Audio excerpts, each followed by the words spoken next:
మహిమపరుద్దాం. హృదయపూర్వకంగా నీవు నా తోడు ఉన్నావయ్యా, నాకు భయమేలా నా యేసయ్యా అనే పాట పాడదామండి. నాకు భయమేలా, నాకు దిగులేలా, నాకు చింతేలా, నాకు భీతి ఎలా. యేసయ్య మనతో ఉంటే మనకి భయపడకూడదు. దేవునికి హృదయపూర్వకంగా ప్రభుని స్తుతిస్తూ ఆయన మహిమపరుద్దామండి. నీవు నా తోడు ఉన్నావయ్యా, నాకు భయమేలా నా యేసయ్యా.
దేవునికి స్తోత్రాలు. మీ అందరికీ వందనాలు. చాలా సంతోషం. మరి ఈ ఇల్లు దేవుడు అనుగ్రహించినటువంటి గృహం. దేవుడు కృపను బట్టి ఈ కుటుంబాన్ని దేవుడు ఎంతగానో దీవించి, దేవుడు ఎంతగానో ఆశీర్వదించి మంచి గృహాన్ని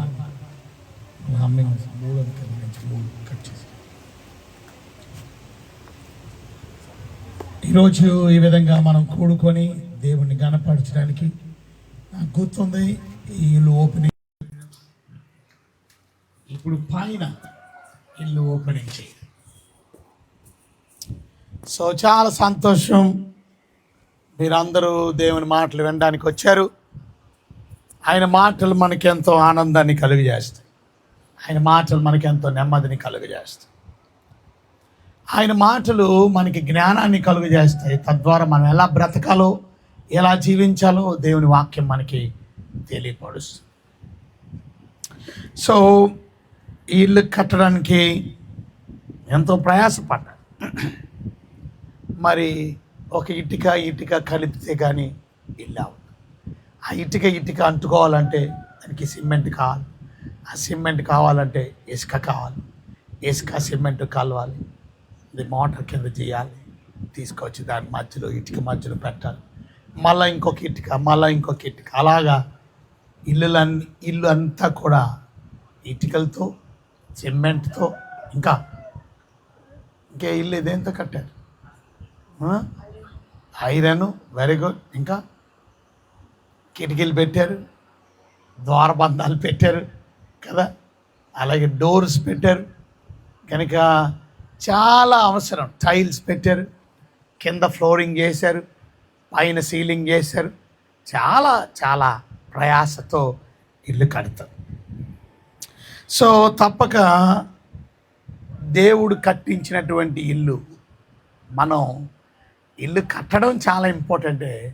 కానీ ఆ ఇల్లు ఎంతమంది, మీ ఇల్లు ప్రేమ కలిగిన ఇల్లుగా, ఆ హౌస్ ఆఫ్ లవ్. ఇటుకలతోనే అందరూ కడతారు, అందరూ సిమెంట్తోనే కడతారు, అందరూ కిటికీలు పెడతారు, అందరూ ద్వారబంధాలు పెడతారు, అందరూ డోర్స్ పెడతారు, అందరూ టైల్స్ పెడతారో లేదా మార్బుల్ వేస్తారో కిందన. ఇవన్నీ కూడా మామూలే. కానీ ఎంతమంది గృహాలు, మీ గృహాలు ప్రేమ కలిగిన గృహాలుగా ఉన్నాయి? ఇల్లు అద్భుతమైనటువంటి గృహముగా. ఇవాళ గృహాల్లో శాంతి లేదు. చాలామంది గృహాలు సమాధానం లేదు, సంతోషం లేదు, ప్రేమ లేదు. ఆ ఇంట్లో ఎప్పుడు కొట్లాట్లు, దెబ్బలాట్లు, మనస్పర్ధలు. ఎందుకంటే ఆ ఇంట్లో ప్రార్థన లేదు. House of prayer is very important. మన ఇల్లు ప్రార్థన ఇల్లుగా, చక్కని సహవాసం కలిగినటువంటి ఇంటిగా మన ఇంటిని మనం రూపకల్పన చేసుకో. సో ఈరోజు మీకు దేవుని యొక్క సన్నిధి కలిగినటువంటి ఇల్లు ఎలా ఉంటుందో, దేవునితో సహవాసం కలిగినటువంటి వారు ఎలా జీవిస్తారు.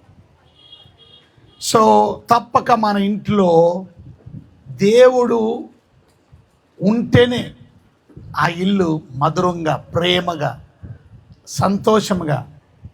చూసారా, వితౌట్ గాడ్స్ ప్రెజెన్స్ ఎంత అద్భుతమైన ఇల్లు కట్టుకున్నప్పటికీ ఏదో లోటు కనపడదు. ఆ ఇల్లు సరిగా పూర్తి అవ్వకపోయినప్పటికీ ఆ ఇంటిలో దేవుడు ఉంటే ఆ ఇల్లు ఎంతో మధురంగా కనపడుతుంది. కొంతమంది ఇంట్లోకి వస్తే ఎంతో ప్రసన్నత ఉంటుంది, ఎంతో ఆ సన్నిధిని కనపడుతుంది, దేవుని సన్నిధి. కొంతమంది ఇంట్లో ఆ సన్నిధి కనపడదు. ఇవాళ మన ఇల్లు ఎలా ఉందో మనం చూసుకోవాల్సిన బాధ్యత మన అందరి మీద ఉంది. ఇవాళ కొన్ని వాక్యాలు మీకు చూపిస్తాను. తద్వారా మీ ఇల్లు ఎలా ఉందో ఒకసారి మిమ్మల్ని మీరు పరీక్ష చేసుకోవాలని మనం చేస్తాం. అపోస్తుల కార్యాలు 2వ అధ్యాయము, బైబిల్ గ్రంథం ఉన్నవారు మీ గ్రంథాన్ని అపోస్తుల కార్యాలు 2వ అధ్యాయము 46వ వచనాన్ని చదువుకుందాం. మరియు వారు ఏక మనస్కులై ప్రతి దినము దేవాలయములు తప్పక కూడుకొనుచు ఇంటింట రొట్టె విడిచుచు దేవుని స్తుతించుచు ప్రజలందరి వలన దయ పొందిన వారై ఆనందముతోను నిష్కపటమైన హృదయముతోను ఆహారం పుచ్చుకొనిచుండిరి. మరియు ప్రభు రక్షణ పొందుచున్న వారిని ఆనదినము వారితో చేర్చుచుండెను. ఇక్కడ మీకు ఫోకస్ చేయవలసినటువంటి ప్రాముఖ్యమైన విషయం, దేవాలయంలోనూ తప్పక కూడుకొనుచు ఇంటింట ఏం చేస్తున్నారంట? ఇంటింట ఏం చేస్తున్నారు? రొట్టె విరుచుచు. అంటే ఆది సంఘము ప్రతిరోజు రాస్తుంది కదా, ఏమని 46 వారు ఏకమనస్కులై ప్రతి దినం, అందరు చెప్పండి ఏ దినం? ప్రతిరోజు అనంట. ప్రతిరోజు. మనకు ఆదివారం గుడికి రావడమే కష్టమైపోతుంది, శుక్రవారం ప్రార్థనకు రావడమే కష్టమైపోతుంది, ఇక ప్రతిరోజు. అందుకే ఆ ఇల్లుల్లో ఆ ఆది అపోస్తలులు లేక ఆది సంఘం మనం చూస్తే, ఆది సంఘం అంటే ఫస్ట్ చర్చ్, అది ఫస్ట్ చర్చ్, మొట్టమొదటి సంఘం ఎంత దీవెనకరంగా ఉందో చూసారా? ఇవాళ ఇన్ని సంవత్సరాలు గడిచే కొలది ఎందుకని మన దీవెనలు పోగొట్టుకోవడానికి కారణం ఏంటంటే, మన ఇల్లు చక్కని ప్రార్థనా స్థలముగా ఇంటింట కూడుకునేవారంట. ఇంటింట వచ్చి, అంటే ఈరోజు ఈ ఇంట్లో, రేపు మీ ఇంట్లో, ఎల్లుండు అవతల వాళ్ళ ఇంట్లో, అలాగా సంఘ బిడ్డలు అందరూ కూడా ఇంటింట, ఒక ఇంట్లోనే కాదు, ప్రతి ఇల్లు కూడా ప్రార్థనా నిలయాలుగా మార్చబడ్డాయి. ప్రతి ఇల్లు కూడా ఏమైపోయింది? ప్రార్థనా ఆలయాలుగా మార్చబడ్డాయి. సరే, ఇంటింట మన ఇంట్లో మనం ప్రార్థన చేసుకుంటే ఎవడు అభ్యంతర పరుస్తాడు? మన ఇంట్లో ఆహ్వానించే వాళ్ళకి మీరు రాకూడదని చెప్పడానికి ఎవరికి అభ్యంతరం ఉంది? చూసారా? కానీ ఈ దినాల్లో మనం చూస్తున్నాం, ఇంటి దగ్గర మీటింగులు కూడా అభ్యంతర పరిచేవారు ఉన్నారు. కానీ ఏదేమైనప్పటికీ ఆ ఇంటి వారు చక్కగా నిలబడగలిగింది. మా ఇల్లు ఇది, మేము కట్టుకున్న ఇల్లు, నువ్వెవడు? మా ఇంట్లో ప్రార్థన పెట్టుకుంటున్నాం, మా ఇంట్లో స్తుతికోవడం పెట్టుకుంటున్నాం, మా ఇంట్లో ఇగో మా స్నేహితులు, మా కుటుంబ సభ్యులు, మా చుట్టాలు, మా బంధువులు. ఎవరు మన చుట్టాలు, ఎవరు మన బంధువులు? యేసు రక్తంలో కడగబడినటువంటి వారు, వారి చుట్టాలు, బంధువులు, స్నేహితులు.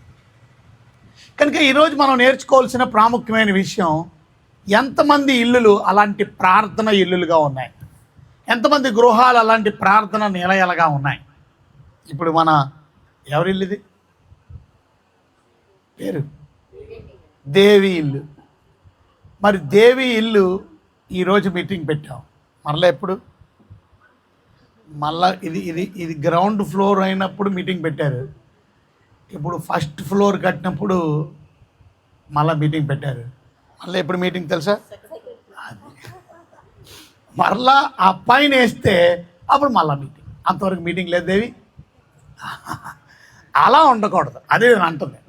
ఇల్లులు కట్టుకున్నాం, బ్రిక్స్తో కడుతున్నాం, చెప్తున్నాం కదా. మనం ఇటుకలతో కట్టుకున్నాం, సిమెంట్తో కట్టాం, కిటికీలు పెట్టాం, ద్వారబంధాలు పెట్టాం, టైల్స్ వేసాం, అందుకనే ఆహ్వానించారు. కానీ దాని మాత్రమే కాదు, ప్రతి రోజు కూడా ఒక్కొక్క ఇంట్లో, అంతమాట మీ ఇంట్లోనే కాదు, రేపు సతీష్ ఇంట్లో, ఎల్లుండి రమణమ్మ ఇంట్లో, సతీష్ ఒక ఇల్లు అందుకో పక్కన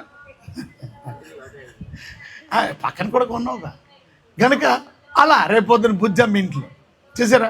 ఇలా రకరకాల, రేపు యశ్వంత్ గారి ఇంట్లో, రేపు మన మనోహర్ ఇంట్లో, కార్తిక్ ఇంట్లో, చూసారా? ఇక్కడ కూర్చున్నటువంటి ప్రతి ఒక్కొక్కరి ఇంట్లో అలా మీటింగ్ ఏర్పాటు చేసుకుంటే మన ఇల్లు సంతోషంగా ఉండకపోతే ఎలా ఉంటుంది చెప్పండి? మన ఇల్లు ఆనందంగా ఉండకపోతే ఎలా ఉంటుంది చెప్పండి? మన ఇల్లు ప్రేమగా ఉండకపోతే, ఎందుకంటే దేవుని సన్నిధి, ప్రార్థన, పాటలు, వాక్యం, చూసారా? అందుకనే వారు అక్కడ రాస్తుంది 46 వారు ఏక మనస్కులై ప్రతి దినము దేవాలయములోను తప్పక కూడుకొనుచు ఇంటింట రొట్టె విరిచిచు.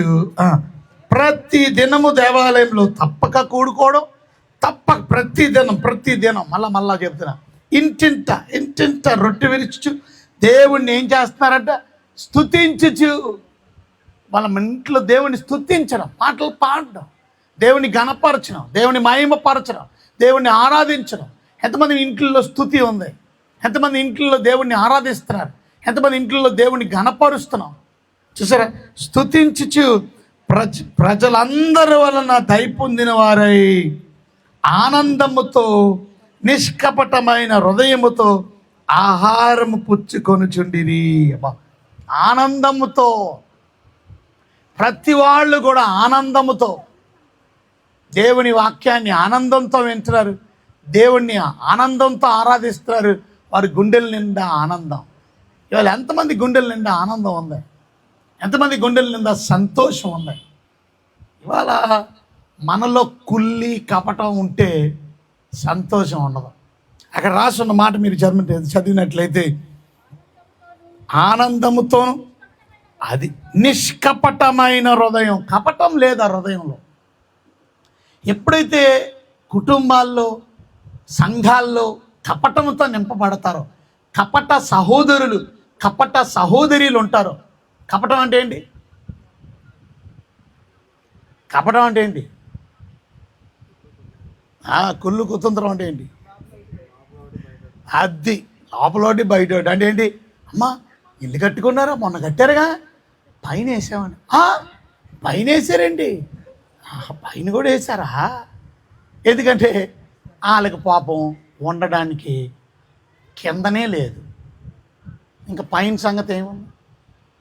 కొంతమందికి ఇల్లు లేదు, వాకిల్లు లేదు, కనుక కట్టుకున్న వాళ్ళ పట్ల కుల్లి కలిగిన వాళ్ళు, కపటం కలిగిన వాళ్ళు, వాళ్ళ జీవితంలో అందుకే ఇల్లు కట్టుకోలేరు. వాళ్ళు సొంత ఇల్లు ఉండదు. ఎందుకనంటే వాళ్ళలో కపటం. వాడు సంతోషంలో మనం సంతోషించాలి, వాళ్ళ ఆనందంలో మనం ఆనందించాలి. వాళ్ళు ఏడుస్తున్నప్పుడు వారితో కలిసి మనం ఏడవాలి.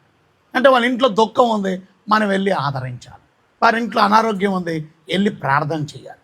వారి ఇంట్లో వారి సంతోషం ఉంది, మనం అందరం వాళ్ళు చూడండి ఎంత సంతోషంతో వారు చేసుకున్నప్పుడు. మరి సంఘం అంతా కలిసి వచ్చిందా? సంఘం అంతా కలిసి ఆ సంతోషంలో మేము కూడా పాలు పంపులు పొందుతామని వచ్చినటువంటి సంఘ బిడ్డలు అందరి బట్టి ప్రత్యేకమైన వాదన. రాలేని వాళ్ళు ఎవరు? ఏమనాలా? ఏమో నేను కుళ్ళు వచ్చిందేమో, అదోనో. ఎందుకంటే సంతోషంలో పాలు పంపులు పొందాలి. ఓకే, మీరు ఇల్లు కట్టుకున్నారు చాలా.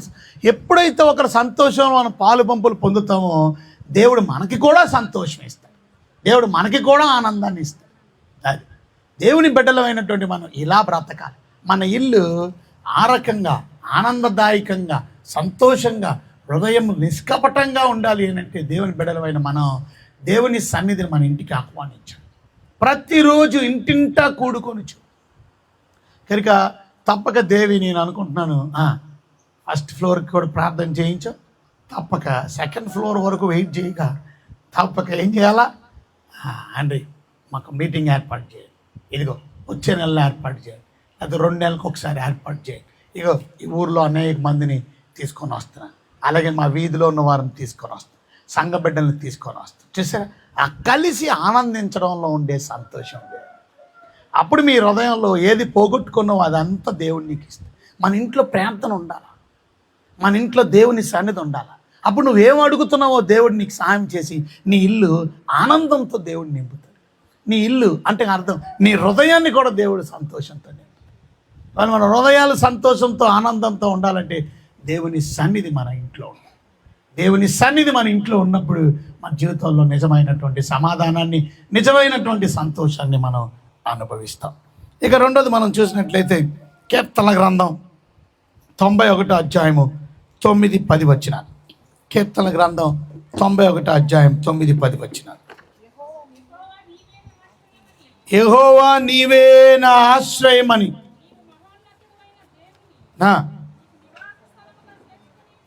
చూసావా, మహోన్నతుడైన దేవుణ్ణి నివాస స్థలముగా చేసుకొని ఉన్నావు. చూసారా, నీకు అపాయమేమీ రాదు, ఏ తెగులు నీ గుడారానికి సమీపించదు. ఇవాళ మన ఇంటికి ఏ తెగులు, ఏ అనారోగ్యం సమీపించకుండా ఉండాలంటే చూసారా, ఇవాళ అనేకమైన తెగులు. లాస్ట్ టైం మనం చూసాం, భయంకరమైన కరోనా అనే తెగులు అంటారు దాన్ని. అలాంటి తెగుళ్ళు, అనేకమైన జబ్బులు, అనేకమైన అనారోగ్యాలు చూసారా. ఇవాళ మన జీవితాల్లో మనం చూస్తున్నాం. ఏ తెగులు నీ గుడారానికి సమీపించకుండా ఉండాలంటే, మీ జీవితంలో ఆనందం, సంతోషం, దీవెనలతో పాటు మీ జీవితంలో దేవుడు మంచి ఆరోగ్యాన్ని ఉంచాలంటే, క్షేమాన్ని ఉంచాలంటే, ఇక్కడ మనం నేర్చుకోవాల్సిన ప్రాముఖ్యమైన విషయం 9వ వచనం. యెహోవా నీవు నా ఆశ్రయమని, నీవు మహోన్నతుడైన దేవుడు, నీకు నివాస స్థలముగా చేసుకొని ఉన్నావు. మహోన్నతుడైన దేవుడిని ఏం చేసుకున్నావు? నివాస స్థలముగా. అంటే ఏంటి నివాస స్థలముగా? అంటే దేవుడే మన ఇల్లు. అది దేవుణ్ణి మన ఇంటిగా చేసుకుంటే, ప్రభువా నీవే ఈ గృహానికి అధిపతి, ఎవరు? నీవే. మహోన్నతుడైనటువంటి దేవుడు అక్కడ రాస్తుంది ఏమని? నీకు నివాస స్థలముగా చేసుకుని ఉన్నావు. ఆ దేవుణ్ణి ఎప్పుడైతే మనం నివాస స్థలముగా, ఎందుకంటే ఆయనే మన నివాస స్థలం. 90 అధ్యాయం 1వ వచనం మనం చూసినట్లయితే 90 అధ్యాయం 1వ వచనంలో, ప్రభువా తరతరముల నుండి నీవే మాకు నివాస స్థలం. నీవే మాకు నివసించే స్థలం. నిన్ను బట్టి నివసిస్తాం. అంటే దేవుడు ఉంటే చాలు. మీరు గమనించారో లేదో, ఇశ్రాయేలీలు 40 సంవత్సరాలు ఎక్కడున్నారు చెప్పండి? ఇంట్లో ఉన్నారా? ఎక్కడున్నారు? మరి అరణ్యంలో ఉన్నారు 40 సంవత్సరాలు. అరణ్యంలో మరి షేడేంటి, నీడేంటి? వాళ్ళకి ఎండకి ఎలాగా? 40 సంవత్సరాలు వర్షం వస్తే ఎలాగా? 40 సంవత్సరాలు బాగా గమనించాలి. ఒక రోజు 2 రోజులు కాదు, 1 సంవత్సరం 2 సంవత్సరాలు కాదు, 1 వారం 2 వారాలు కాదు. ఆలోచించండి, 40 సంవత్సరాలు ఎవరాలకి నివాస స్థలంగా ఉన్నాడు? దేవుడు నివాస స్థలముగా. చూసారా, దేవుడు మనకి తోడుగా ఉంటే, దేవుడు మనతో ఉంటే, అది ఇవాళ దేవుడు నీకు తోడుగా ఉంటే ఆ ఇల్లు ఎంత అద్భుతంగా ఉంటుందో చూసావా. నీవే మాకు నివాస స్థలము, తరతరములకు నివాస స్థలం.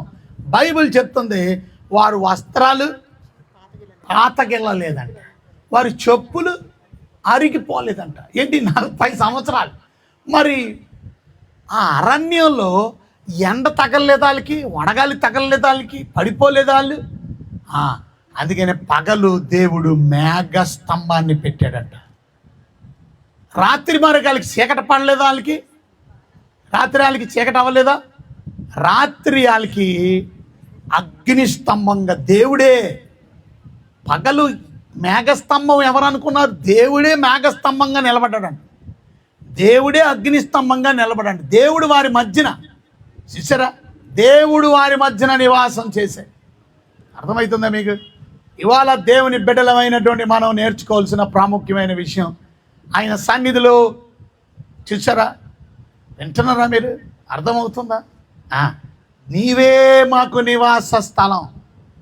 నీవు ఉంటే చాలు, మాకు దేవుడు ఉంటే చాలు. అందుకనే పాటలు పాడతాం ఏమని? నీ ఉంటే నాకు చాలు. చేసి నువ్వు ఉంటే చాలు. ఆయన ఉంటే మన జీవితాలు ధన్యకరంగా మార్చబడదు. ఆయన ఉంటే మన జీవితాలు ఆనందకరంగా మార్చబడదు. సో మన ఇంట్లో యేసయ్య ఉన్నాడా? మన ఇంట్లో యేసు ప్రభువు లేకపోతే మన జీవితాలు ఆనందకరంగా ఉండవు. అక్కడ రాస్తుంది, ఆయన మన జీవితాల్లో ఉంటే, అక్కడ రాస్తుంది, ఏ అపాయమేమీ రాదు నీకు. దేని గురించి భయపడక, అపాయం వస్తుందేమో అని. అపాయం అంటే ఆపద, అపాయం అంటే భయం. మీ జీవితంలో భయపడవాకండి. దేవుడు మన ఇంట్లో ఉంటే, దేవుడు మనతో ఉంటే ఇక భయం ఎందుకు? ఇంకా అక్కడ రాస్తుంది, ఏ తెగులు నీ గుడారానికి ఏమవ్వదు, సమీపించదు. ఏ తెగులు కూడా రాదు. ఏ తెగులు, ఏ జబ్బు నీ ఇంటికి రాకుండా. ఎందుకు? ఆ ఇంటికి యజమానుడు ఎవరు అనంటే యేసయ్య. ఆ ఇంటికి నివాసం ఎవరనంటే నీవే మాకు నివాసం. అందుకే 90 అధ్యాయంలో 1వ వచనం చదువు. ప్రభువా తరతరముల నుండి. తరతరముల నుండి అంటే, తరం అంటే తెలుసా మీకు? మా నాన్నగారిది ఒక తరం, నాదొక తరం. చూసారా, ఇప్పుడు మా అమ్మాయిది ఒక తరం. ఇప్పుడు ఎన్ని తరాలు ఉన్నాయి? 3 తరాలు. మా అమ్మాయి పిల్లలు అదొక తరం. అందుకని ఎన్ని తరాలు రానివ్వండి, మా నాన్నగారి తరం అవని, నా తరం అవని, మా అమ్మాయి తరం అవని, మా అమ్మాయి పిల్లల తరం, తరతరముల నుండి నీవే మాకు, నువ్వే మా ఇంటికి నివాస స్థలం, నువ్వే. నీ ఇంట్లో మేము ఉంటున్నాం, అది నువ్వే నివాసం, నీ ఇంట్లో మేము ఉంటున్నాం. ఎంతమంది నాన్నగారు దేవుని అనగలవు? ఎవరి ఇల్లు ఇది? ఇల్లా దేవుడి ఇల్లా? సరే, ఇందాక అడిగాను నేను, ఎవరి ఇల్లు ఇది అంటే దేవుడు నాదేనాయ్య గారు. ఇది అందరిది మందే అని అంటున్నాను, కానీ ఎవరిల్లు ఇది? దేవుడి ఇల్లు. మనం చెప్పాల్సింది ఏంటంటే దేవుడు నాకు ఇచ్చిన ఇల్లు అని అనాలి. ఆ ఇల్లు అనకూడదు, ఏమనాలా? దేవుడు నాకు. ఇది ఎవరి పిల్లలు? నా పిల్లలు అనకూడదు, ఏమన్నా? దేవుడు నాకు ఇచ్చిన, లేక మాకిచ్చిన పిల్లలు. అప్పుడు దేవుడు మహింపరచబడతాడు, అప్పుడు దేవుడు ఘనపరచబడతాడు. అర్థమవుతుంది మీకు? సో దేవుడే మన నివాస స్థలం. ఆయన మన నివాస స్థలంగా ఉంటే మనకు అపాయం ఏమీ రాదు. ఆయన మన నివాస స్థలంగా ఉంటే ఏ తెగులు నీ గుడారానికి సమీపించదు. ఒకరోజు ఒక ఇల్లు కట్టుకున్నాడు, డబుల్ స్టోరీ బిల్డింగ్. ఇలాగ ఆ ఇంటికి ఒకరోజు యేసు ప్రభు వచ్చాడంట. మా వింటున్నారా మీరు? ఆ ఇంటికి ఎవరు వచ్చారు? యేసు ప్రభు వచ్చి తలుపు కొట్టాడు. ఆయన తలుపు తీయగానే ఆశ్చర్యపడిపోయాడంట. యేసు ప్రభు వచ్చారండి, మా ఇంటికి వచ్చారండి. ఏం బయట ఉంచుతావా, లోపలికి రమ్మనవా నన్ను? ప్రభా సారీ అని చెప్పి తలుపు తీసి రెండు లోపలికి వచ్చి సోఫా మీద కూర్చోపెట్టాను. ప్రభా టీ తాగుతారా, కాఫీ తాగుతారా, డ్రింక్ తాగుతారా, ఏం తాగుతారా అని అడిగితే, అంటే టీ ఇచ్చి నన్ను పంపించేస్తావా? I came here to stay with you, నీతో ఉండడానికి వచ్చాను అన్నాడట. ప్రభు నాకు నిజమా ప్రభు? అయితే పదండి ప్రభు, పైకి వెళ్తే కానీ కొంచెం రెస్ట్ తీసుకుంది. కానీ పైన మంచి ఫర్నిష్డ్ రూమ్ ఉంది, వెల్ ఫర్నిష్డ్ రూము, అన్నీ బ్యూటిఫుల్గా ఉన్నాయి. నాయన రండి ప్రభు అని పైకి తీసుకెళ్ళాడు. సోఫాలు గేఫాలు మంచి మంచం గేంచం అన్నీ చూపించి, ఇంట్లో ఉండండి ప్రభు, ఈ గదిలో ఉండండి పైన పెట్టాడు. బాబు అమ్మ పాప ఏమండి వెనకాల ఏమండి ఏనండి 2 మాటలు. థ్యాంక్ యూ ఫర్ కమింగ్, వచ్చారు, చాలా సంతోషం. 2 మాటలు తర్వాత మీరు మాట్లాడుకోండి. ఓకే, చాలా sir, thank you very much. ఏం చెప్తున్నాను నుంచి విన్నారా? ఏం చెప్పండి మరి. విన్నామన్నారు? ఒక ఇంటి డబుల్ స్టోరీ బిల్డింగ్ కట్టుకున్నారు. ఆ ఇంటికి ఎవరు వచ్చారంటే యేసు ప్రభు వచ్చారంట. ఇచ్చి నిలబడి తలుపు కొడితే ఆ తలుపు తీయగానే యేసు ప్రభు నువ్వు ప్రభు మీరు వచ్చారండి ఆయన, రాకూడదా మీ ఇంటికి? అయ్యయ్య అలా అనక ప్రభు, బయట పెడతామని నన్ను అన్నారండి. రెండు లోపలికి తీసుకెళ్ళి టీ తాగుతావు, కాఫీ తాగుతారు ప్రభా, మీరు డ్రింక్ తాగుతారనంటే అంటే టీ ఇచ్చి పంపించేస్తావా అని అడిగితే, లేదు ప్రభా పదండి పైకి తీసుకెళ్తాను, రూమ్లో ఆ పెద్ద రూమ్ ఉందని చెప్పి పైన పెద్ద రూము, అందులో మంచం, అందులో సోఫాలు అన్నీ బ్యూటిఫుల్ వెల్ ఫర్నిష్డ్గా ఉంది, అందులో పెట్టాడంటే యేసు. అమ్మో యేసు ప్రభు వచ్చాడు, ఇవాళ భోజనం ఉండాలి, మంచి భోజనం అని చెప్పి కిందకు వచ్చి భోజనాలు సిద్ధపరచడం రెడీ చేస్తుంటే ఇంకొకరు ఎవరో తలుపు కొట్టారు. ఇప్పుడు ఎవరో తలుపు కొడుతున్నారు, మళ్ళీ తలుపు తీస్తే ఈసారి ఎవరున్నారో తెలుసా? సైతాన్ వచ్చాడంట, దయ్యం. ఆడు వచ్చానంట, లోపలికి వస్తాను. వద్దు ఎవరున్నారో తెలుసా లోపల? మా ప్రభు ఉన్నారు, నువ్వు నేను వస్తాను. వీడు ఉత్తరే మా ప్రభు ఉన్నాడని చెబుతున్నాడు అనమాట. నిజంగా ప్రభు ఉన్నాడని ఆడికి తెలియదు. నేను వస్తానని అంటుంటే వద్దు అని చెప్పి తలుపేసేసాడు. తలుపేసేసి ఆ సందులోని తలుపులోని కాలెట్టేసాడు. ఆ తలుపు పడట్లా. ఆ తలుపు నేను వస్తానంటున్నాడు, రావద్దని. నేను వస్తానంటున్నాడు, రావద్దు. ఇదిగో నేను వస్తే నేను ఏమి ఇస్తానో తెలుసా? మూడో అంతస్తు కూడా ఇప్పిస్తున్నాను. నేను వస్తే నీకు ఎంత డబ్బులు ఇస్తానో తెలుసా? సైతాన్ ఎప్పుడు కూడా బోల్డ్ ఆశలు చూపిస్తాడు, మనకు అది ఇస్తాను, ఇది ఇస్తాను, ఇది చేస్తాను. ఏదేమైనప్పటికీ పోరాడి ఆఖరికి తలుపేసాడంట. చాలాసేపు పోరాడిన తర్వాత అప్పుడు మళ్ళీ అర్థమైందంట, తలుపేసిన తర్వాత అవును నేను ఎవరికి మొదట ఆహ్వానించాను? యేసు ప్రభు. మా ఇంట్లో ఎవరున్నారు ఇప్పుడు? నేను ఎవరితో యుద్ధం చేస్తున్నాను ఇప్పుడు వరకు? సైతాన్తో అవుతుంది. మరి యేసు ప్రభు మా ఇంట్లో ఉన్నప్పుడు నాకు సహాయం చేయడానికి రావాలి కదా, ఎందుకు రాలేదు అడుగుతానని చెప్పి పైకి వెళ్ళాడు. ప్రభా మీరు మా ఇంట్లో ఉన్నారు కదా, నేను ఇప్పుడు వరకు సైతాన్ గడు వచ్చాడు, ఆ లోపలికి వచ్చేస్తాను అంటే పోరాడి ఆఖరికి తలుపేసి వచ్చాను, మీరు ఎందుకని నాకు సాయం చేయడానికి రాలేదు అని అడిగాడు. అప్పుడు ప్రభు అన్నారంట, నువ్వు నాకు మేడ మీద పెట్టావు కదా గదిలో, నీ పర్మిషన్ లేకుండా నేను కిందకి ఎలాగ వస్తాను చెప్పు, నీ పర్మిషన్ లేదు కదా, నువ్వు నన్ను కిందకి రమ్మని లేదు, పైనే ఉండమన్నావు కదా అని పైన ఉన్నా. అంత మూర్ఖుని తండ్రి నేను. సరే ఇప్పుడు ప్రభా పై పోర్షన్ అంతా మీది, కింద పోర్షన్ అంతా నాది, 50-50 అన్న. ఇప్పుడు కూడా కిందకి రమ్మని అంటలేదు, ఇది పైదంతా మీది ప్రభు. ఇప్పుడు ఒక రూమ్ ఇచ్చాను ఇంతవరకు, ఇప్పుడు ఏమి ఇస్తున్నాను, మొత్తం పై పోర్షన్ అంతా ఇచ్చేస్తున్నా, కింద పోర్షన్ అంతా నాది. సరేనా ప్రభు, సంతోషం. ప్రభు దీన మనస్కుడు అన్నాడంటే సరేనమ్మా, ఆయన నా కిందను కూడా ఇయ్యని అడగల, వెళ్ళిపోయాడు. రెండో రోజు మళ్ళీ ఎవరో తలుపు కొట్టారు. ఎవరబ్బా మళ్ళీ తలుపు తీస్తే ఈసారి మళ్ళీ సైతానే, ఇది మళ్ళీ వచ్చేయండి, హే వద్దు తలుపు తీసేస్తండి. ఈసారి కూడా మళ్ళా లేదు నేను లోపలికి వస్తాను, ప్లీజ్ నన్ను లోపలికి తీసుకురా, నాకు ఒక్క అవకాశం ఇవి చూడు. ఎంత పోరాడాడంటే ఈసారి 3 గంటలు నిన్న పోరాడితే ఈసారి 6 గంటలు పోరాడు. ఆఖరికి తలుపేసేసి మరలా వెళ్ళాడంటే ఎవరి దగ్గరికి, ఏసై దగ్గరికి. అన్నాడంటే ప్రభు నేను పై పోర్షన్ అంతా ఇచ్చాను కదా, ఇవాళ కూడా రాలేదేంటి నాకు సాయం చేయడానికి. సైతాన్ గడు వచ్చి ఎంత బాధ పెట్టినట్టు తెలుసా, నన్ను ఎంతగా పోరాడనో తెలుసా. నేను దగ్గర 6 గంటలు ఆడుతూ యుద్ధం చేసి బయటికి వెళ్ళవలసి వచ్చింది, అని పంపించవలసి వచ్చింది, నువ్వు ఎందుకు నాకు సాయం చేయడానికి రాలేదు అని ప్రభువుని గట్టిగా అడిగాడంట. ప్రభు అన్నాడంట, పై పోర్షన్ అంతా ఇచ్చావు, కింద పోర్షన్ ఎవరిదా, మరి నీ సెలవు లేదని. అయ్యా ప్రభు నిజంగా ఇప్పుడు బుద్ధి వచ్చింది, ఇప్పుడు నాకు అర్థమైంది, ఈ ఇల్లు ఎవరిదే, నీది. ఇదిగో ఈ తాళాలు, ఇదిగో ఈ తాళాలు తీసుకో, ఈ ఇంటి తాళాలన్నీ నీకు ఇచ్చేస్తాను, ఈ ఇల్లు నీది ప్రభు, పైనేంటి కిందనేంటి మొత్తం నీ ఇంట్లో నేను ఉంటున్నాను. ఇంత కథ చదివి, నా నివాస స్థలము నువ్వు మా ఇంటికి యజమానుడివి. అందుకనే బోర్డు పెట్టుకుంటారు, Christ is the head of this house, క్రీస్తు ఇంటికి యజమానుడు. చూసారా, అందుకనే ఆ తాళాలు ఇచ్చేసారంట. సరే ప్రభు అన్నారంటే సరే బాబు థ్యాంక్ యూ. ఈసారి మరుసటి రోజు మరలా ఎవరో తలుపు కొడతారు. ఈడు అనుకున్నాడు ఈసారి గ్యారంటీ తైతేనే వచ్చాడు, నేను మాత్రం వెళ్ళను అని దుప్పటి మూసివేసాడు. మూసిగేసేసి పడుకున్నాడు. తలుపు ఇంకా కొడుతుంటే తీర్లా, తలుపు మూసుకి దుప్పటి మూసుకి. అంతలోకి ఇంటి దగ్గర సౌండ్ వినపడుతుందంట, boot sound, tick tick tick tick tick. ఎవరు మా ఇంట్లో ఉన్నారు, ప్రభు ఉన్నాడు కదా, ప్రభు నడుచుకొని వెళ్తున్నాడేంటి అని మెల్లిగా తీసాడంటే దుప్పటి తీసే యేసు ప్రభు నడుచుకొని వెళ్తున్నాడు ఇంట్లో నుంచి. తలుపు దగ్గరికి వెళ్తున్నారు, ఎందుకంటే తలుపు తడుతున్నారు కదా, తలుపు తీయడానికి వెళ్తారు. వెంటనే దుప్పటి తీసేసి పరిగెత్తుకొని వెళ్ళి యేసు ప్రభు వెనకాలే నిలబడ్డాడంట.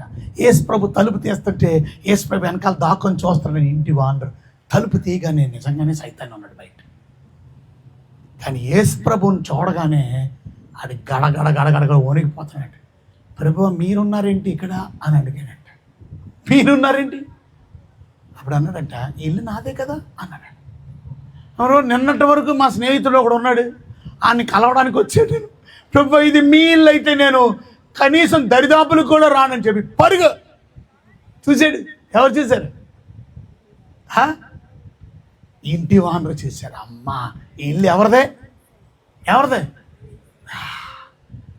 బాగా గమనించండి, ఇందాక చదువుకున్న మాట, ఏ అపాయము ఎందుకు రాదంటే, ఏ తెగులు మన గుడారానికి ఎందుకు సమీపించదంటే, ఆ ఇంట్లో ఎవరుంటే, యేసయ్య ఉంటే ఏ తెగులు నీ గుడారం. గట్టిగా చప్పట్లు కొడదాం. ఇంత మెల్లిగా ఇంత సప్పగా కొడతారు అనుకోలే. అబ్బా ఇంత చక్కగా కొట్టగలరు మీరు, కానీ కొట్టండి, ఇంకా గట్టి కొట్టండి, చేయి లోపు పుట్టేలా. Thank you. కొంచెం ఎదరికొచ్చేయండి, ఇలాగొచ్చి.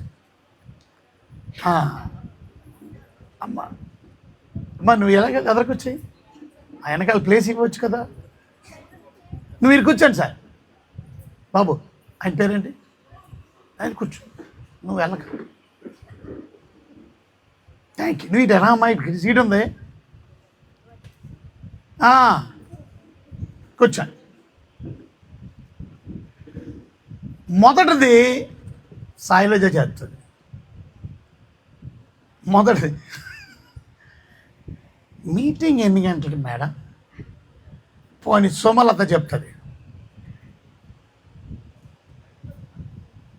చూసారా, మొదటిది నేను చూపించాను, అపోస్తుల కార్యాలు 2:46. ఏం చెప్పానండి? వారు దేవాలయములోను ఇంటింట ప్రతి దినము రొట్టె విరుచుచు. ప్రతిరోజు ఇంట్లో ఏముంది? అది మన ఇంటింట ఏం చేయాలా? అది మన ఇల్లు దేవుడు ఇచ్చింది మన ఇంట్లో మీటింగ్ పెట్టుకోవడానికి, మన ఇంట్లో కూటం ఏర్పాటు చేసుకో, మన ఇంట్లో విశ్వాసుల్ని పిలవడానికి. చాలా మంచి పని చేసేది. కానీ ఓన్లీ గ్రౌండ్ ఫ్లోర్ వచ్చినట్టు పిలిచావు, ఫస్ట్ ఫ్లోర్ వచ్చినట్టు పిలవడం కాదు. ప్రతిసారి భక్తుల్ని, సంఘాన్ని, అందరినీ పిలిచి కనీసం ఇంటింట అంటే అర్థం ఈరోజు మా ఇంట్లో, ఈరోజు మీ రేపు మీ ఇంట్లో, రేపు మీ ఇంట్లో, ఇలా ఒకరింట్లో ఒకరు మీటింగ్ పెట్టుకోగలుగుతున్నారా? మీ ఇల్లు దర్శించడానికి మీ భక్తులు కానీ, మీ సేవకులు కానీ, మీ సంఘ బిడ్డలు కానీ ఎప్పుడు వస్తున్నారు చెప్పండి మీ ఇంటికి? సంవత్సరానికి ఒక్కసారి, అది కూడా ఎప్పుడు? క్యారల్స్ అని పెట్టి అప్పుడు వచ్చి తలుపు కొట్టి 2 ముక్కలు 2 మాటలు అలా వినేసి వెళ్ళిపోతున్నాం. అంత టైం కూడా ఉండట్లేదు. అలా వెళ్ళి అడుగుపెట్టి ఇలా వెళ్ళిపోతున్నాం. మీతో మాట్లాడడానికి లేదు, మీతో కష్టాలు తెలుసుకోవడానికి లేదు, మీ గురించి ప్రార్థన చేసి ఏ విషయాల గురించి ప్రార్థన చేయలేదు. మరి ఎందుకని? ఎందుకంటే మీ ఇల్లు ఆశీర్వాదకరమైన ఇంటిగా ఉంచుకోవడానికి మీరు ఎప్పుడు ఇంటింటా కూడుకోవట్లా. ఇంటింటా కూడుకోవడం వాడప్పుడు అక్కడ జరిగిన విషయం ఏంటంటే, ఆ మొదటి సంఘానికి ఏముంది చెప్పండి? ఆనందం, సంతోషం. వారి హృదయాల్లో ఏముంది చెప్పండి? నిష్కపటమైనటువంటి హృదయం. మనలో కపటం లేనప్పుడు, చూసారా, మీలో కపటం లేదు కాబట్టి ఇంతమంది ఇవాళ ఈ మీటింగ్కి వచ్చారు. ఎందుకు? సహోదరి అంటే ప్రేమ, పలానా దేవి అంటే ప్రేమ, సతీష్ అంటే ప్రేమ. బా ఇంటికి వస్తున్నా, చూసారా, కుటుంబం మీద ప్రేమ. మరి సంఘం అంతా వచ్చేసిందా? ఎందుకు రాలా? ఏమో సంఘ బిడ్డలకి కుళ్ళు ఉందేమో, కపటం ఉందేమో. అమ్మ మీరు ఇల్లు కట్టుకున్నారా? పైన కూడా వేశారా? ఆహా, ఆ కుళ్ళి ఉన్నప్పుడు మనం ఒకరి సంతోషం, హృదయం శుద్ధి లేదు. సంఘ బిడ్డలు అందరూ కూడా హృదయ శుద్ధి, నిష్కపటమైన హృదయం కలిగిన వారు. ఒకరి సంతోషంలో ఒకరు పాలు పంపులు పొందుతూ, ఒకరింటికి ఒకరు వస్తూ, మా ఇంటికి కూడా రండి, మా ఇంట్లో మీటింగ్ పెట్టుకుందాం. బా ఎంత సంతోషం అండి. దేవుని బిడ్డలమైనటువంటి మనం అది. ఇవాళ దేవుని బిడ్డలమైన మనం ఒకరి సంతోషంలో ఒకరు పాలు పంపులు పొందాలి, ఒకరికొకరు క్షమాగుణం కలిగి జీవించాలి, ఒకరినొకరు ప్రేమించుకోవాలి, ఒకరికొకరు క్షమించుకోవాలి. అది అమెరికాలో నేను ఉన్నప్పుడు ఒక దైవజనుణ్ణి ఒక వ్యక్తి దూరం నుంచి గన్ను పెట్టి పేల్చి చంపేశాడు. అతను చాలా ప్రాముఖ్యమైనటువంటి వ్యక్తి. ఆ గవర్నమెంట్, ట్రంప్ గారు గవర్నమెంట్కి కూడా చాలా పని చేసింది. ట్రంప్ గారికి కూడా అత్యంత సన్నిహితుడు. ఎందుకంటే ఆయన ఎలక్షన్లో కూడా సత్యం గురించి ప్రయాసపడ్డాడు. ఎందుకంటే మిగతా గవర్నమెంట్ ఏం చేస్తుందంటే అబార్షన్స్ ఓకే అని చెప్తుంది, వాక్యానుసారంగా మాట్లాడి పెద్ద పెద్ద కాలేజెస్కి కూడా వెళ్ళి డిబేట్స్ కండక్ట్ చేసి ఆయన మాట్లాడింది ఏంటంటే వాక్యానికి వ్యతిరేకం. ఏమిటది? అబార్షన్. అబార్షన్ అంటే అర్థం చంపేయడం. ఎందుకంటే ఇల్లీగల్ కనెక్షన్స్ కలిగి తప్పుడు ఏమంటారు దాన్ని, లైంగికమైన సంబంధం, పెళ్ళి కాకముందే లైంగిక సంబంధాలు కలిగి గర్భవతులయ్యి, పర్వాలేదులే ఉంచుకోండి, లేకపోతే పర్వాలేదులే మీరు చంపేసినా పర్వాలేదు, ఎందుకు గర్భవతి అయినప్పుడు. అబార్షన్ అంటే అర్థం ఏంటో తెలుసా? లోపల కటింగ్ ప్లేయర్స్ లాంటి ప్లేయర్స్ పెట్టి చిదిమేయడం. ఈ యొక్క తలకాయని చిదిమేస్తారు, తర్వాత బాడీ పార్ట్స్ అంతా చిదిమేసి అప్పుడు బయటికి లాగేస్తారు. అంటే ఒక పెద్ద మర్డర్ కింద లెక్క, జీవము కలిగినటువంటి ప్రాణాన్ని చంపేస్తారు. అది తప్పు అని వాక్యానుసారంగా చూపించాడు. అలా చెప్పినందుకు అతన్ని చంపేశారు. చంపేసినటువంటి కుర్రాడిని జైల్లో పెట్టారు, పట్టుకున్నారు. అండ్ ఫ్యూనరల్ సర్వీస్కి ఒక పెద్ద క్రూసేడ్లా జరిగింది. ఆయన నిజంగా సమాధి కార్యక్రమంలో జరగల. ఎందుకంటే కొన్ని లక్షల మంది ఆ గ్రౌండ్స్ మొత్తం గ్యాలరీ అంతా నిండిపోయింది. ఇంకా రోడ్ల మీద జనం ఉన్నారు. ఆ స్టేడియంకే 70,000 మంది. ఇంకా బయట రోడ్ల మీద అందరూ దగ్గర లక్ష పైన వచ్చారు జనం. ఏది? ఓన్లీ ఫ్యూనరల్కి. ఆయన చనిపోయింది. అయితే ఆమె ఏం చెప్పిందో తెలుసా? మాట్లాడుతూ ఆమె అనింది, నా భర్తని చంపేసినటువంటి వ్యక్తిని, అలాంటి కుర్రోళ్ళ కొరకే నా భర్త ఎంతో ప్రయాసపడ్డాడు, కష్టపడ్డాడు, వాక్యం చెప్పాడు అది మారడం గురించి. నా భర్తని చంపేసినటువంటి ఆ బిడ్డని నేను మనస్ఫూర్తిగా క్షమిస్తున్నాను. ఎప్పుడైతే అలా మాట్లాడిందో ఆడి జైల్లో ఉండి ఆడు ఏడిచాడండి. ఆడు జైల్లో ఉండి బాధపడ్డాడు. అరే నేను చేసింది ఎంత దౌర్భాగ్యమైన పని. ఇవాళ బైబిల్ చెప్తుంది, నీ శత్రువులు నువ్వు ప్రేమిస్తానంటే వాళ్ళ నెత్తి మీద ఏం వేసినట్టు, నిప్పులు కొంపటేసినట్టు అంట. తల పగిలిపోద్ది వాళ్ళకి. ఎంతమంది తల పగలగొడిశాను నిప్పేసి. ఎందుకంటే వాళ్ళకి బుర్ర పంచేది ఏంటి, నాతో వచ్చి మాట్లాడుతున్నాను, నేను అన్యాయం చేశాను, నేను మోసం చేశాను, నేను కదా తప్పు చేసినాను, నాతో ఎలా మాట్లాడుతున్నారు వీళ్ళు, నా దగ్గరికి ఎందుకు మాట్లాడుతున్నారు వీళ్ళు. నిప్పుటు కొంపటగా వేసినప్పుడు ఎలా ఉంటుందో, మంటెక్కిపోద్ది, ఏడెక్కిపోద్ది, అలా తల ఏడెక్కిపోద్ది వాళ్ళకి. శత్రువుని ప్రేమించాలి. మనలో హృదయశుద్ధి కలిగిన వారంగా మనం జీవించాలి. మనలో ఎవరి మీద శత్రుభావం అవసరం. ఆది సంఘం అలా ఉండేది. రెండోది మనం చూసాం, దేవుడే మనకి నివాస స్థలముగా ఉంటే, దేవుడే మన ఇంట్లో ఆయనే నివాస స్థలంగా ఉంటే ఇక ఏ అపాయము రాదు, ఏ తెగులు మన గుడారానికి సమీపించదు. యెహోషువ గ్రంథం 24:15. యెహోషువ గ్రంథం 24:15. త్వరగా చూడండి, నేను ముగించేస్తాను.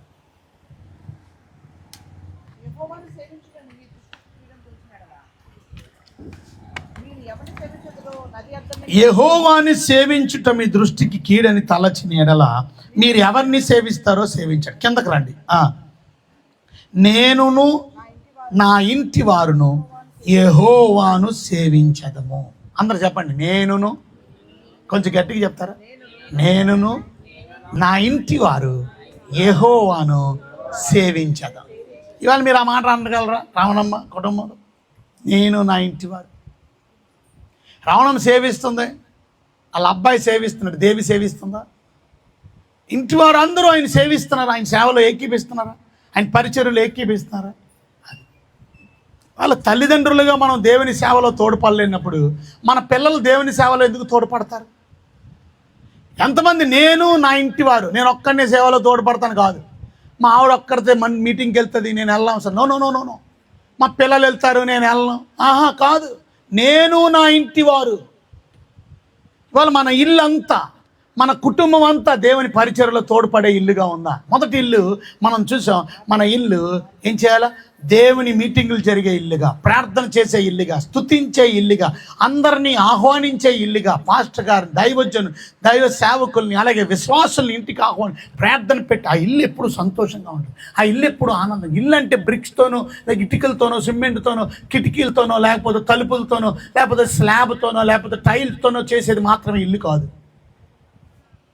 ప్రేమ కలిగిన ఇల్లుగా, సంతోషం కలిగిన ఇల్లుగా, దేవుని సహవాసం కలిగిన ఇల్లుగా మన ఇల్లు ఉండాలంటే ఇంటింట మన ఇంట్లో దేవుని సన్నిధిని మనం ప్రతి ఇంట్లో పెట్టుకోగలం. ఇంతకుముందు మేము కొత్తగా మీటింగ్ పెట్టేటప్పుడు, కొత్తగా సేవ ప్రారంభం, ప్రతి ఇంట్లో మీటింగ్ జరిగేది. మెల్లిగా మనోళ్ళు బద్దకొస్తలేదు.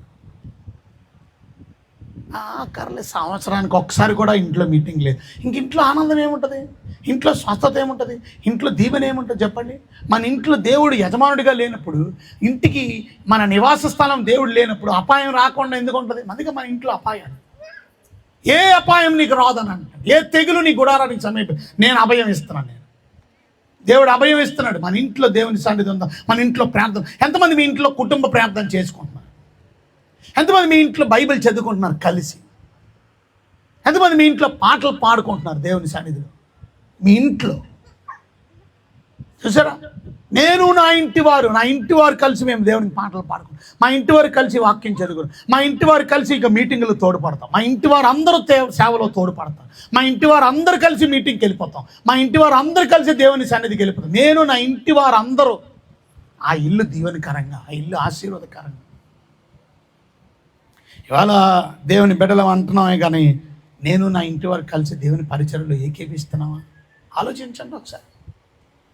యెహోషువ ఎంత చక్కని మాట మాట్లాడాడు. మీరు ఎవరిని సేవిస్తారో సేవించుకో, మీరు ఎవరు సేవ చేస్తారో నేను మాత్రం, నా ఇంటోళ్ళు మాత్రం. ఇవాళ ఎంతమంది మీరు చెప్పినట్టు మీ భర్త గారు వినేవారు, మీకు చెప్పినట్టు మీ భార్య గారు వినేవారు, మీకు చెప్పినట్టు మీ పిల్లలు వినేవారు. ఇవాళ వినట్లా, వినరు. నేను నాకు వీడియో వచ్చింది, వాళ్ళ అమ్మ చెప్పిందట వద్దని. వద్దురా ఎందుకురా ప్రేమ దోమ అంటే, నాకు ప్రేమ 5 సంవత్సరాల నుంచి మేము ప్రేమించుకుంటున్నాం. ప్రేమించుకో. ఆ ప్రేమ ఈ అమ్మాయి ఇంకొక అబ్బాయితో తిరుగుతున్నాడని తెలిసి పరీక్షించడానికి వెళ్ళాడట. చూడండి, అబ్బాయి నాకు అలాంటిది ఏమి లేదు ఏం చెప్పిన తర్వాత సరే అని బండి మీద ఎక్కించుకొని ఆమెని హాస్టల్ దగ్గర దిగపెట్టి, అక్కడ కొంచెం మనసు బాగలేదని కొంచెం మందు వేద్దామని వాళ్ళ ఫ్రెండ్స్ వాళ్ళు కలిసి కొంచెం మందు వేశారు. అంతవరకే తెలిసి అడిగి తర్వాత అంబులెన్స్లో ఎక్కించారు. ఏమైందిరా అని లాస్ట్ షాట్ చూస్తే ఆడికి ఎడం చేయి లేదు, ఇంతవరకు తీశారు. 2 కాళ్ళు లేవు, 2 కాళ్ళు తీశారు. నరికేశారు. ఏకంగా ఎవరు నరికేశారో తెలీదు. తీసుకెళ్ళి రైల్వే ట్రాక్ దగ్గర పడేశారు. అక్కడి నుంచి అంబులెన్స్లో ఎక్కించని తెలుసు. వాడు అంటున్నాడు, నేను మాత్రం రైలు మాత్రం గొద్దలేదండి, నన్ను ఏదో చేశారు, నరికేసే ఉంటారు అని అనుకుని. ఎవరు చేసి ఉంటారు? ఆ అబ్బాయి దరిపోలనే అమ్మాయి ఇంకొక అబ్బాయిని ప్రేమిస్తుంది. చెప్పండి, ఆ పిల్లోడు 28 సంవత్సరాలు, 27, 25 ఉంటుంది. ఇవాళ ఆ పిల్లోడి మీద ఎన్నో ఆశలు పెట్టుకున్న తల్లిదండ్రులు చూడండి, ఒకసారి ఆలోచించండి.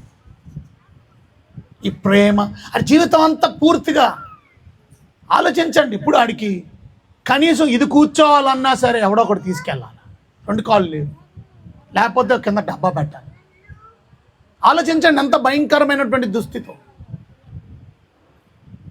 ఒక చెయ్యి లేదు, పూర్తిగా 2 కాళ్ళు లేవు.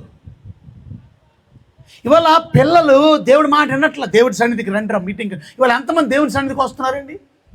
నేను నా ఇంటి వారు, మా అమ్మ మా నాన్నని బట్టి నేను ఎప్పుడు దేవుడికి వందనాలు తెలియదు. ఎందుకంటే పిల్లలైన మమ్మల్ని, నన్ను మా తమ్ముడిని చక్కగా చర్చికి తీసుకెళ్ళేవారు. చూసారా, చక్కగా మీటింగులు తీసుకెళ్ళి, చక్కగా ప్రార్థనకు తీసుకెళ్ళి, ఆ పునాది మేము చూసారా. ఇవాళ ఈ స్థితిలో ఉన్నామంటే, ఇవాళ ఇంత ఆరోగ్యదాయకంగా, ఇంతగా మేలుకరంగా ప్రపంచమంతా తిరిగి దేవుని గురించి వాక్యం చెప్తూ అనేకుల్ని సత్యమైన మార్గంలో, దేవుని మార్గంలో, రక్షణ మార్గంలో, వారి పాపము నుండి విడిపించి, వారి జీవితంలో అస్వస్థత నుండి స్వస్థత, మేలు కలిగి ఆశీర్వాదకరమైన జీవితంలో నడిపించడానికి గల కారణం మా అమ్మ నాన్న మమ్మల్ని. చూసారా, ఇవాళ ఎంతమంది అమ్మ నాన్నలు ఉన్నారు దేవుని సన్నిధికి నడిపించేవాళ్ళు?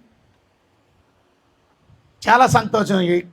ఈ రవణమ్మల కొడుకు కూడా, మరి మిగతా 2 కూతురులు ఎందుకు నడిపించట్లేదు రవణమ్మ నాకు తెలియదు. కానీ ఈ అబ్బాయి చిన్నప్పుడు నాకు బాగా గుర్తు, అది ఏమంటారు దాన్ని, ముంత. ఏం ముంత అది? మట్టి ముంత.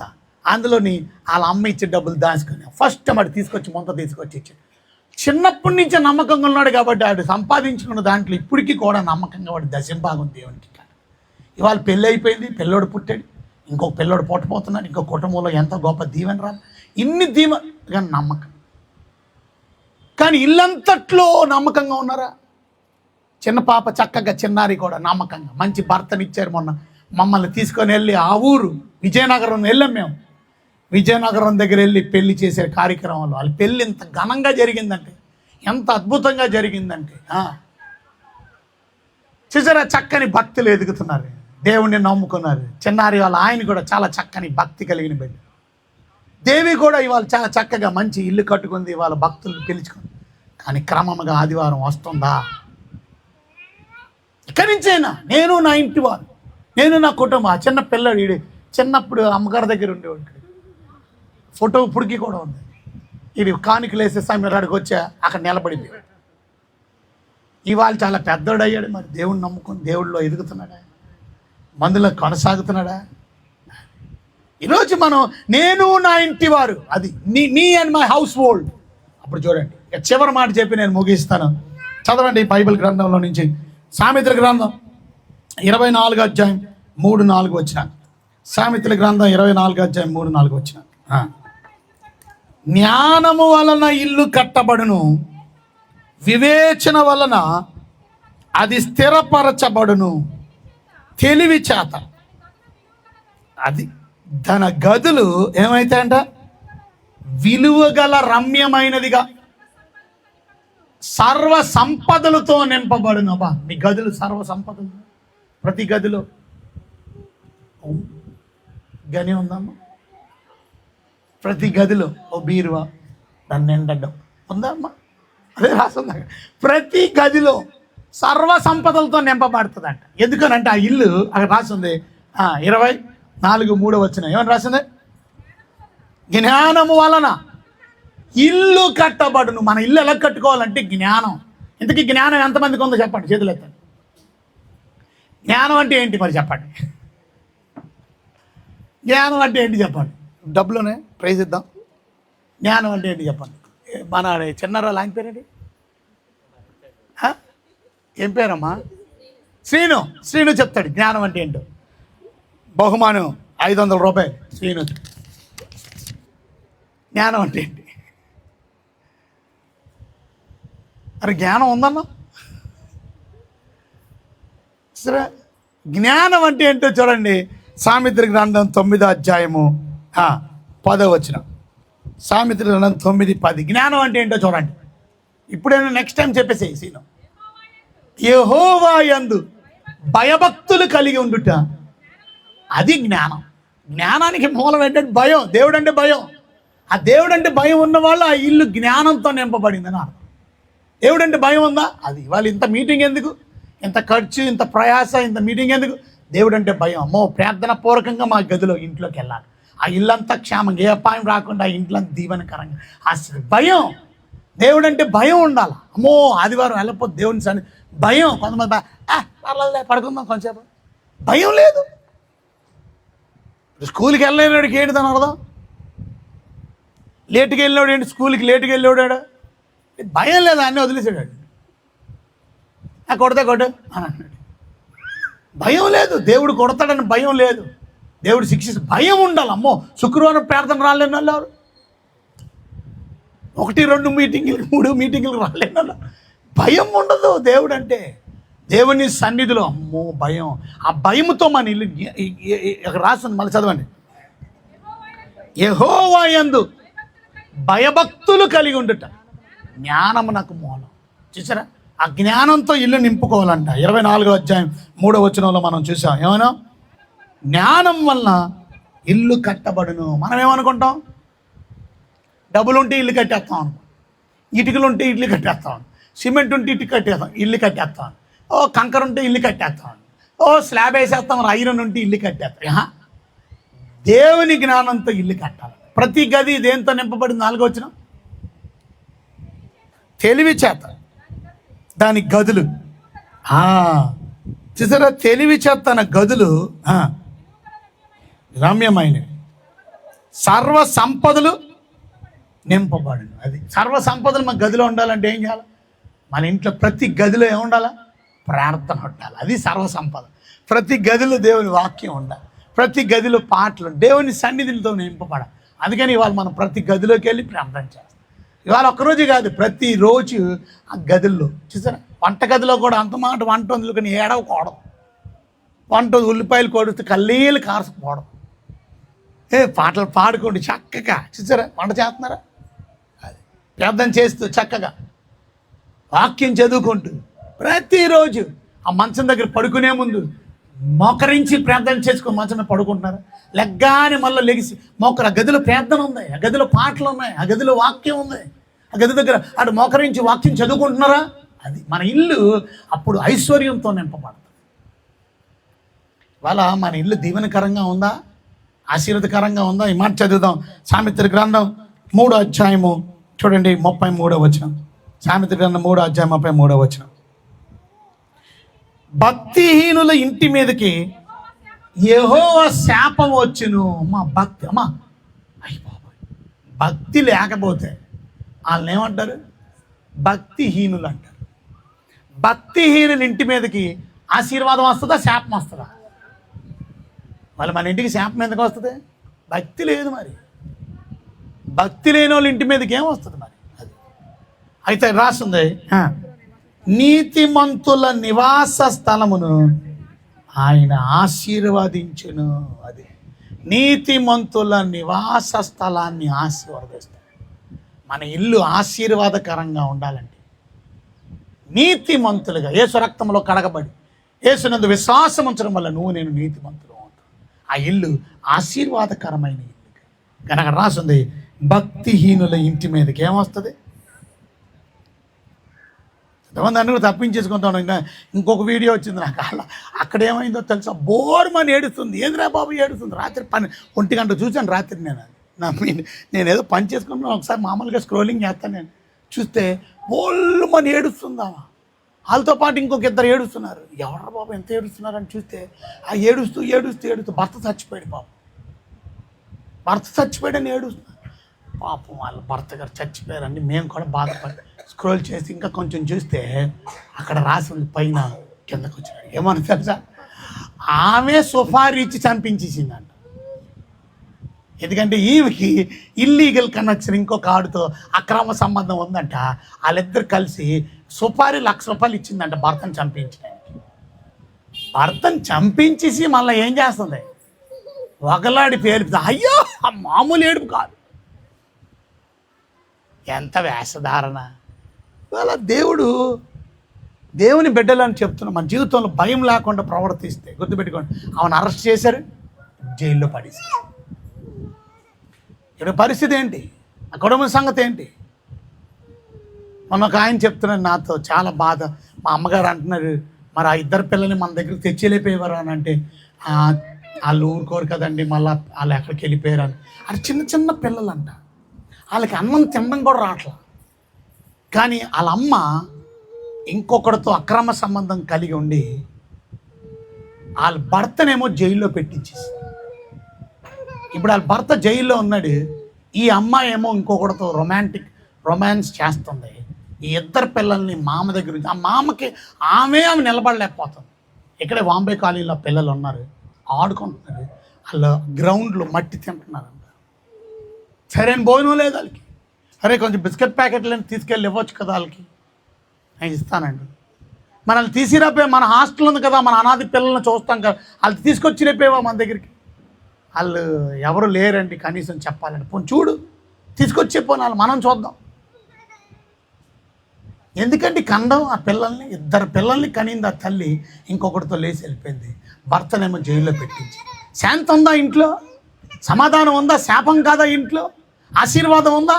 ఇవాళ మన ఇల్లు శాపమయంగా మార్చుకోవడానికి కారణం మనం కదా, భయభక్తులు లేకుండా మన ఇష్టానుసారంగా ప్రవర్తించడం కాదా, మన సుఖాన్ని చూసుకోవడం కాదా, మన సంతోషం చూసుకోవడం కాదా. ఆలోచించండి మీరు ఎలా బ్రతుకుతున్నారు.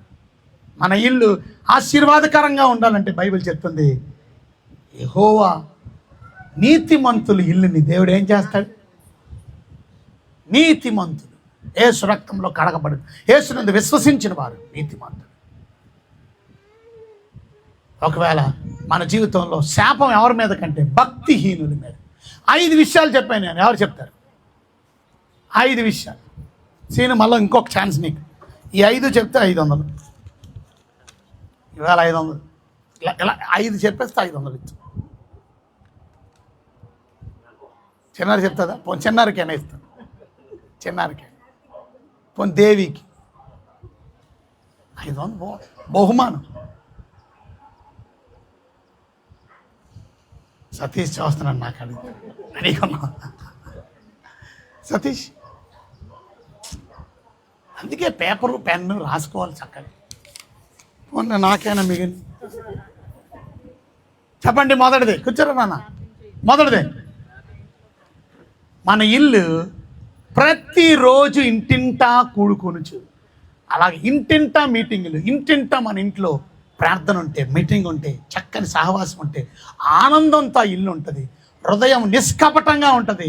ఆ ఇల్లు అందరూ, మన ఫ్యామిలీ అంతా, ఇవాళ చర్చ్ అందరూ నిష్కపటంగా ఉంటే, చర్చ్ అందరూ ఆనందంగా ఉంటే, ప్రతి ఇల్లు ఎంత దీవెనకరంగా ఉంటుంది. 2, ఏ దేవుడే మన ఇంటికి నివాస స్థలంగా ఉంటే ఆ ఇంటికి ఎటువంటి ఆపద ఉండదు, ఎటువంటి ఇబ్బంది ఉండదు, ఏ తెగులు ఆ గుడారం, ఏ అపాయం ఆ ఇంటికి రాదు. ఎందుకంటే దేవుడు ఆ ఇంటికి యజమానుడు. కనుక సైతాన్ గడ వచ్చాడు కానీ నిలబడగలిగాడా?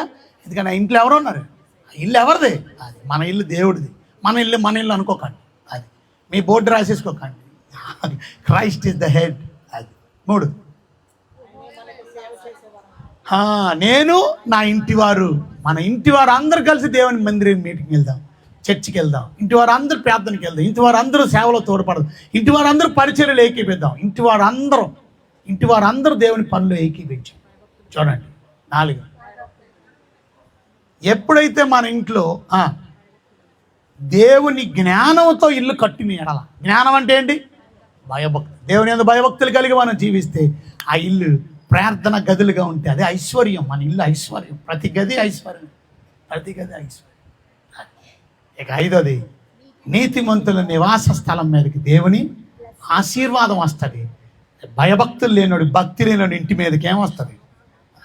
మీ ఇంటికి శాపం రావాలంటే భక్తిహీనులుగా బ్రతకండి, భక్తి లేకుండా బ్రతకండి, మీ ఇష్టం. అమ్మో నాకు ఇవాళ నుంచి భక్తి కావాలి, దేవుని భయభక్తులు కలిగి జీవిస్తాను అని భయభక్తులు కలిగి జీవించండి. మీ ఇంటిని దేవుడు తప్పక ఆశీర్వదిస్తాడు. లేచి నిలబడదాం, ప్రార్థన చేసుకుందాం, తీర్మానం చేసుకుందాం. మన మధ్యలో నామగారు మనల్ని ప్రార్థనలో నడిపిస్తారు. మన జీవితాన్ని సరి చేసుకుందాం, చక్కపరుచుకుందాం, ప్రార్థన చేసుకొని ఈ విధంగా మా ఇల్లుని తయారు చేసుకొని ఈ విధంగా దేవి ఇల్లుని కూడా దేవుడు ఆశీర్వదించాలని ప్రార్థన చేసుకుందాం. అందరూ కూడా లేచి నిలబడదాం, ప్రార్థన చేసుకుందాం. ప్రార్థన చేసుకుందాం. పరిశుద్ధ ఘనమైన రాజా, మీ ఘనమైన ఉన్నతమైన మహోన్నతమైన నామానికి వేల కొద్ది వందనాలైనా స్తోత్రాలు.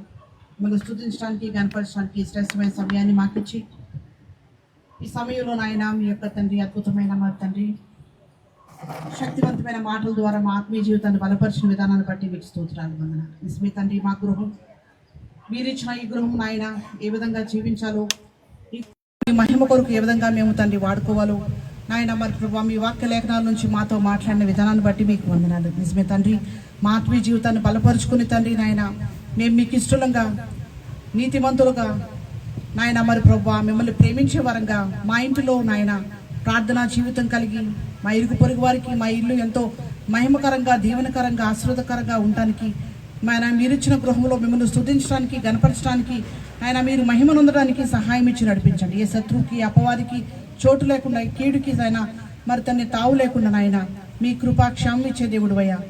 మీరు తండ్రి నాయన నిర్మించిన ఈ గుడారాన్ని మీరు కాపాడే దేవుడు అయ్యా, మీకు స్తోత్రాలు. మీరే మా గుడారమైనారయ్యా, మీరే మా యొక్క నాయన ఆశ్రయమైనారు తండ్రి. తరతరములకు మా నివాస స్థలము నీవే తండ్రి. మమ్మల్ని నడిపించేవాడు నాయన, జీవింపచేసే దేవుడు, మాకు తోడుగా ఉండి నడిపించే దేవుడు మీరున్నారని విశ్వాసంతో మా యాత్రా జీవితంలో ముందుకు వెళ్ళడానికి సహాయం ఇచ్చి నడిపించండి. నాయన నీతివంతులుగా మరి తండ్రి నాయన ఉచితముగా నీతివంతులుగా తీర్చబడిన మేము మీకు మహిమకరంగా జీవించే వారంగా, భక్తి కలిగి నాయన మరి ప్రభా భయభక్తులు కలిగి మీ జ్ఞానముతో నడుచుకునే వారంగా నాయన మేము నడుచుకోవటానికి సహాయం ఇచ్చి నడిపించండి. నాయన మీ యొక్క ఆశీర్వాదం మా గృహాల్లో ఉండడానికి సహాయం చేయండి. మరి ఇంత మంచి గృహాన్ని కట్టించడానికి మీరు చేసిన సహాయాలు బట్టి వందనాలైన స్తోత్రాలు. దేవిని, భర్త గాని, బిడ్డల్ని ఆయన మరి తండ్రి కుటుంబాన్ని దీవించండి. మరి రావడం గారి కుటుంబాన్ని కూడా మరి అద్భుతమైన మరి ప్రభావ మరి ఆశీర్వాదంతో మిమ్మల్ని మహింపరిచేబిడ్డగా వారికి మీరు ఇచ్చిన ప్రతి ఆశీర్వాదాన్ని బట్టి కూడా మిమ్మల్ని మహింపరుస్తుండగా బిడ్డల్ని దీవించండి, ఆస్వాదించండి. ఇంకా ఈ కుటుంబం మీకు మహిమకరంగా జీవించే వారుగా మీరు దీవించండి. వచ్చిన ప్రియ బిడ్డలందరినీ కూడా పేరు పేరు వరుసను దీవించి మీరు కోరిన గృహముగా, మీరు మహిమనందే గృహంగా ప్రతి ఒక్క గృహం బిడ్డలు జీవించడానికి మీరు మాకు సహాయం ఇచ్చి నడిపించుకోమని నజరేయుడైన యేసు నామములో అడిగి వేడుకొంచున్నాను తండ్రి, ఆమేన్. మన ప్రభు అయిన యేసు క్రీస్తు వారి యొక్క కృప, తండ్రి అయిన దేవుని వారి యొక్క ప్రేమ, పరిశుద్ధాత్మ యొక్క అన్యోన్యమైన సహవాసం, నిత్యము సహకాలము ఈ గృహంలో నివసిస్తున్నటువంటి దేవి కుటుంబానికి, వచ్చిన మాకు అందరికీ సదా తోడై కాపాడి వాక్యానుసరం మనల్ని నడిపించును గాక. ఆమేన్. గట్టిగా చెప్దాం అందరం. ఆమేన్. అందరూ మనం ఎవరెక్కడ ఉండకండి, పైకి రండి. ఆ ఓపెనింగ్ కార్యక్రమంలో